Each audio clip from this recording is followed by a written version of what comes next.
continuación, Martha Gray. So throughout history, as we've worked to make medicine more effective, we've actually made it more personalized. And in the Madrid MIT EmVision Consortium, we work to make medicine more personalized by making medicine more effective. Before I tell you how we do that, I want to share 3 projects that have emerged and project teams that have emerged under the umbrella of EmVision. Beginning first with Team I, if I can get the slide. Oops, I need the clicker. Technology is required at every moment. Okay. First is Team I, and their objective is to eliminate the consequences of poor vision by making eyeglasses available to everyone. Now, over 2 billion people don't have glasses that they need, most of these in India and China. And when you look at the world through their eyes, it's easy to appreciate the devastating consequences of this disability in terms of educational advancement, economic earning power, and so forth.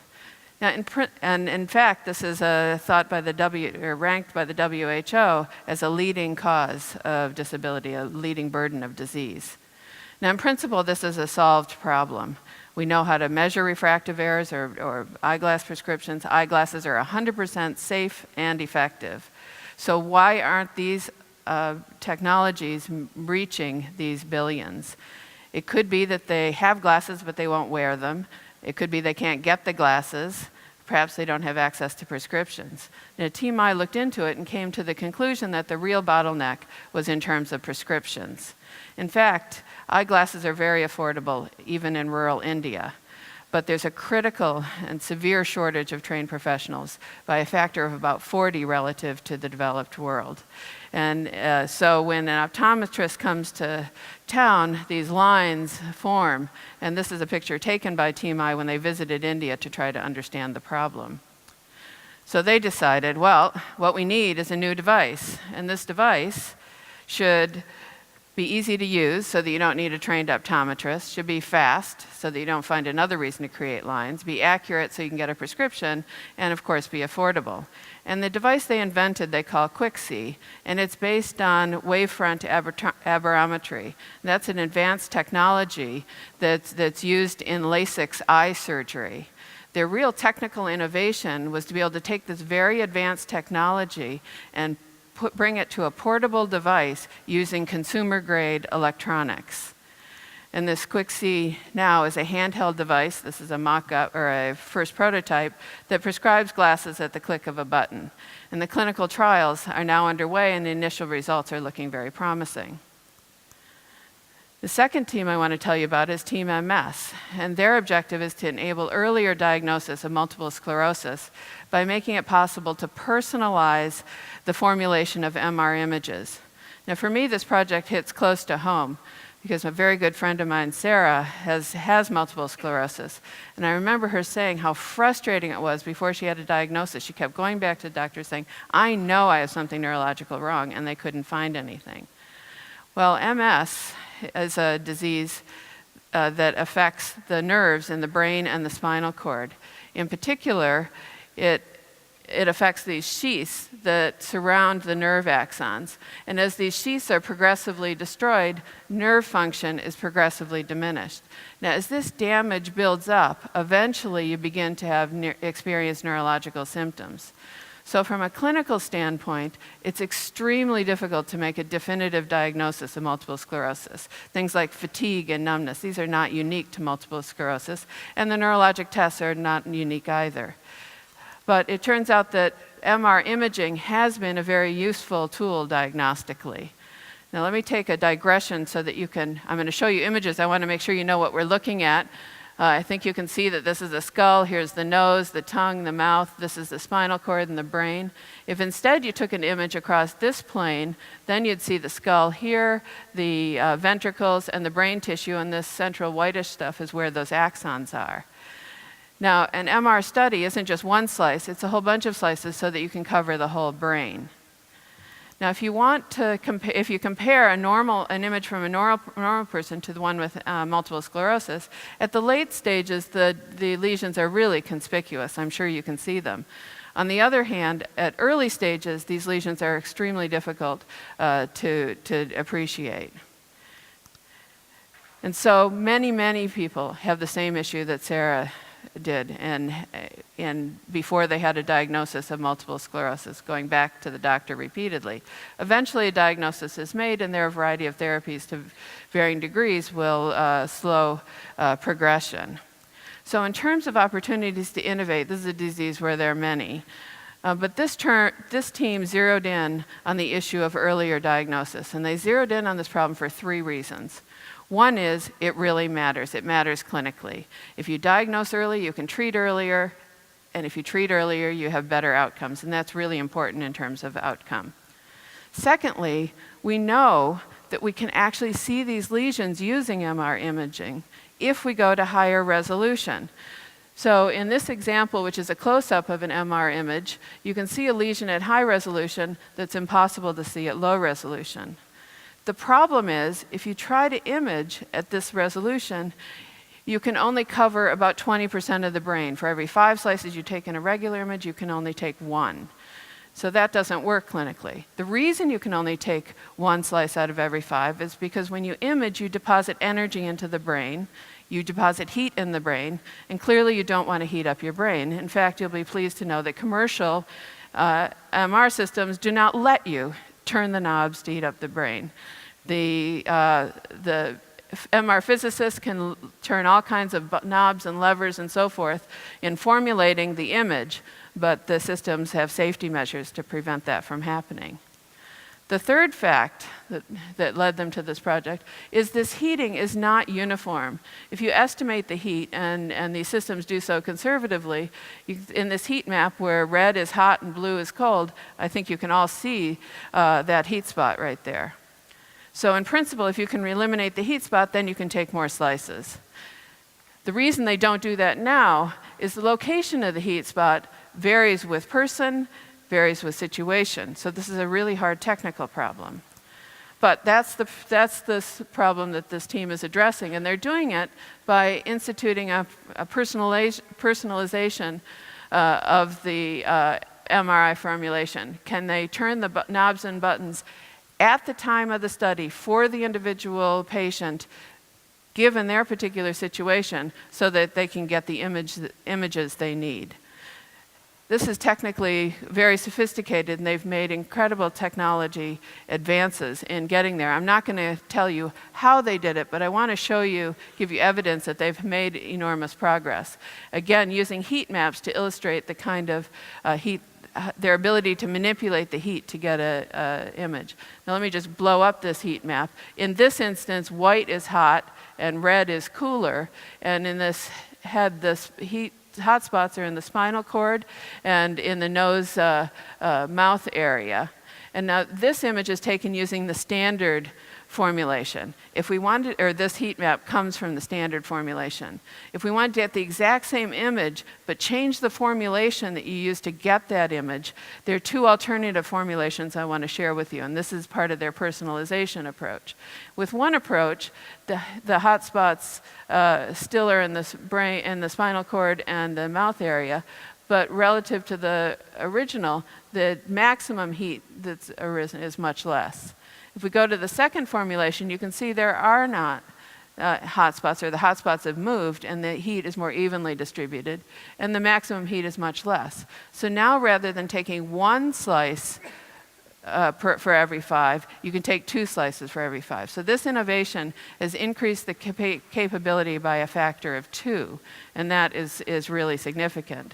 So by personalizing the formulation of MR images, they're now making possible images that were not possible before. Not just for MS, though this is an interesting application, also for things like stroke, for times when you have implants in your brain. Those are places where you can't get an image now at all.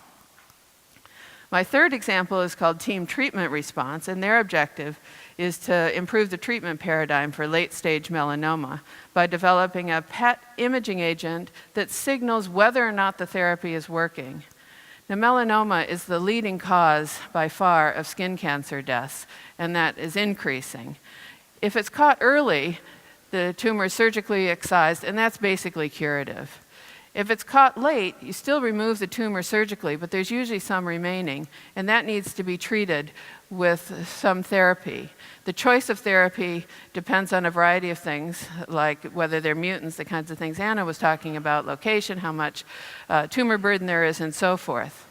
Now, the good news is that some of the more recent therapies, the targeted therapy and the immunotherapies, have proven to extend survival. The bad news is that even when those therapies are effective, the tumors often become resistant. So because of that, in current approaches, patients receiving these therapies are routinely monitored to see if the tumor grows. So a CT or an MRI is taken. If the tumor grows, then they change the therapy.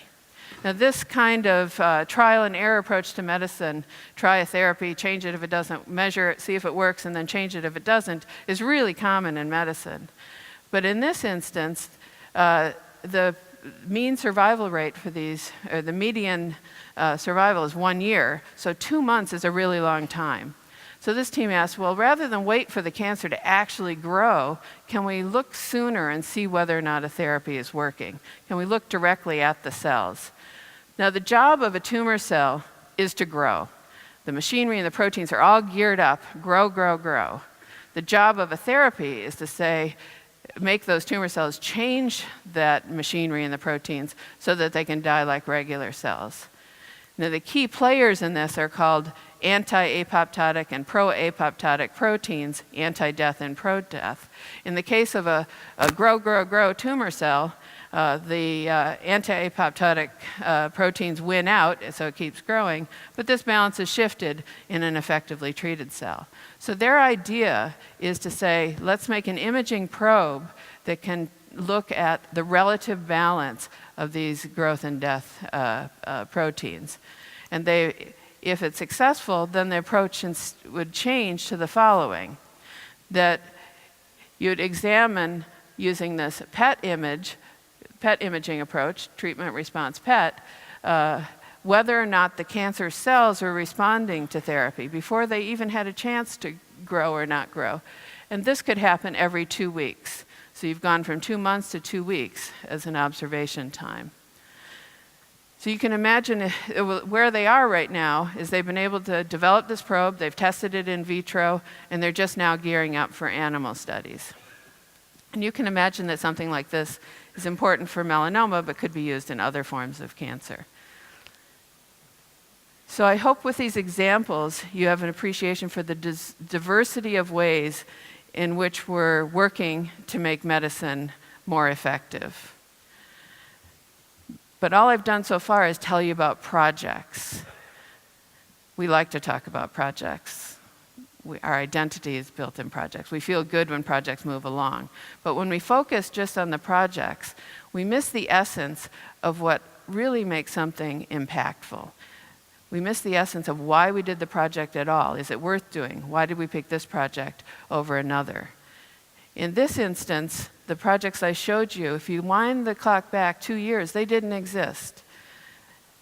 In less than 2 years ago, these projects started from scratch, from ground zero. In one case, 6 months ago. And the reason they were able to make such extraordinary progress in such a short time is the approach that we use in EmVision. And the basis, oops, I don't want to do that. The basis for this approach is based on 2 principles. Number 1, the composition of our community. Number 2, the rules we play by. Or put another way, number 1, our deep conviction, deeply held conviction that multidisciplinary work is essential. Second, our shared value in a relentless focus on outcomes. That's outcomes in terms of knowing and clarifying a clear and compelling need before you even start the project, and outcomes in terms of project execution so that you can achieve the outcomes you want by continually de-risking it. Now that's a quick description of our approach in EmVision, and I'm happy to share the implementation details with any of you offline. But what I want to do is have you hear from the people that have experienced this approach and hear what they say about it and what their perspective has been. And in this, the process is referred to as an idea cubed process. That's our approach. So you're hearing now from people. During the idea cube process was that we work from the need. So we figure out a problem and figure out how impactful a solution would be before we even attempt to think of a solution for it. For me, idea cube is a different approach to the research problems, in the sense that it starts with finding a important need statement, important unmet need in the medical area, in our case, in the EmVision Fellowship case. So the idea cube process is really breaking down a problem and really understanding what the problem is and how it would be implemented in the hospital or the clinic or at home, how it would fit into the workflow. But here you are expected to undertake projects that are really interesting to you, you're really excited about it, and the only premise is that they will make a big difference, right? So I mean, that's the starting point. So that I think it's good in that sense, because that's the driving force of all the process. Compared maybe to like some other postdoctoral programs, you start from what you know to do, so you will do what you know to do, and in the end maybe there will be an impact, or that will make a difference, right? But here, like, you start from, okay, how can I make a difference, and what's the problems I'm interested in, and what are the big problems out there? They teach us as young scientists to think from a different perspective. And so instead of thinking from a solution and trying to apply it to a problem, it's almost like a bottom-up approach where we're thinking about the problem first and trying to find a solution that addresses that problem. And that's, why we're a multidisciplinary group, because when you come up with a need that needs addressing with no technical idea, at least initially, you might need various different ways to explore that. So Idea Cubed is really about challenging your own ideas, finding out, is that something that makes sense? So there will be some really critical questions that you will face. So the ones that are really not going to make an impact are filtered out, and the ones that can make an impact continues, and the research, the methodology is also criticized highly, so that something can make an impact out of this can come out of the research. And then the hope is that the ones that everyone is excited about and people can see a logical connection from the idea to an impact, that those ideas will become more refined and have a better chance of turning into a viable, impactful project. In our society right now, we like to just invent for inventing's sake and have technology for everything, but it's often not impactful. And the question is there really a technology pool or not? And I think we've become much more effective in trying to decipher if technology development is really needed and if that's really the limiting factor in some biomedical problem. So you've just heard from 20-somethings and 30-somethings that they've changed how they think, that they like collaboration and believe in it, and that they focus first on the need. It's this group of people that actually conceived of the projects, or at least a subset of them, they conceived of the projects I showed you. They conceived of them, they built the teams around it, and they are leading the execution. Again, 20 or 30-somethings. Now, it sounds self-evident to people who aren't involved in science and technology development to say, okay, yeah, start with the need. But I think any of you have done it, it's really compelling to say, let me just jump in and get going and be active, right? But thinking about the problem to solve is actually the core of innovation. These are your innovators of the future, and I think this is the kind of approach we need if we're going to impact biomedical technology innovation or biomedical innovation more generally, so that we can make medicine more effective. Thank you.